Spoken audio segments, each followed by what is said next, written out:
आज मैं आपसे एक इंटरेस्टिंग केस डिस्कस करने वाला हूँ जिसमें कि एक पेशेंट था 32 मेल जिसको राइट साइडेड एब्डोमिनल पेन था। अप्रॉक्सीमेटली 1.5 साल से उसको ये पेन था। तो इस पेन की वजह से पेशेंट हमारे पास आया था ओपीडी में। हमने पेशेंट की इन्वेस्टिगेट कराई, पेशेंट को एग्जामिनेशन किया तो हमें ये पता चला कि पेशेंट की जो किडनी है राइट साइड की वो नॉर्मल लोकेशन पे नहीं है। वो किडनी उसके पेट में है। किडनी की जो नॉर्मल लोकेशन होती है वो आपके बैक में होती है, या कि आपके पीछे की तरफ। बट ये पेशेंट में जो किडनी थी वो उसके पेट में थी। तो हमने फिर उसका सीटी स्कैन कराया, सोनोग्राफी कराई, तो हमें ये पता चला कि जो किडनी है जो कि नॉर्मल पोजीशन से हट के राइट किडनी एक्टोपिक लोकेशन पे है, यानी कि एब्डोमेन में है।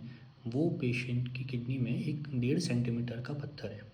आपको मैं ये बता दूं कि 1.5 सेंटीमीटर का पत्थर एक आम इंसान में बहुत बड़ा माना जाता है। तो फाइनली हमने उसको ऑपरेशन करने का प्लान करा। पेशेंट की फ़िटनेस के बाद हमने उसको सारे ब्लड इन्वेस्टिगेशन और जो पेशेंट को फ़िटनेस मिल गई उसके बाद हमने पेशेंट को ऑपरेशन के लिए पोस्ट किया।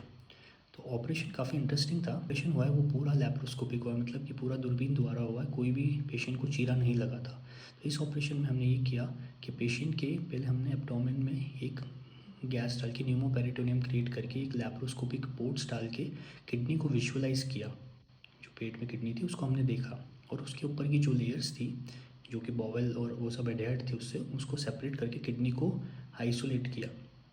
किडनी के आइसोलेशन करने के बाद उसको हमने पीसीएनएल पद्धति जो कि परक्यूटेनियस नेफ्रोलिथोटमी होती है, तो उसमें उससे हमने उसको ब्रेक करने की कोशिश करी। और आपको मैं बता दूं कि वो पेशेंट अभी हमारे ओपीडी में आया था। He is very happy with the surgery और उसके जो सिम्टम्स है वो उसके रिलीफ हो चुके हैं।